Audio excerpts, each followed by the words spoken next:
Yung kakatay ko lang. Kakainis. Ano naman kakainin ko? Ito nakita namin to. Sa Filipino food. Favorite. Pero dati malaki siya, di ba? Yun, ang liit-liit na niya, oh. Tignan niyo.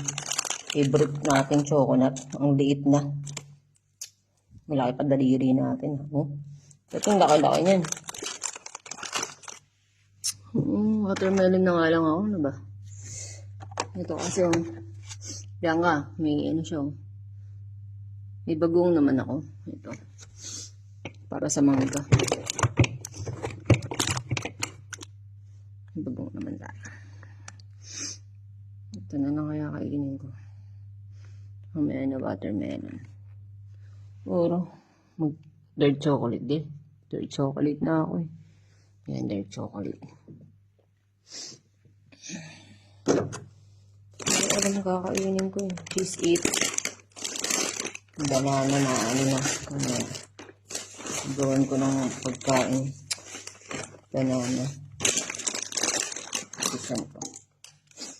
Okay. Ito na tayo. Mangga na lang tayo.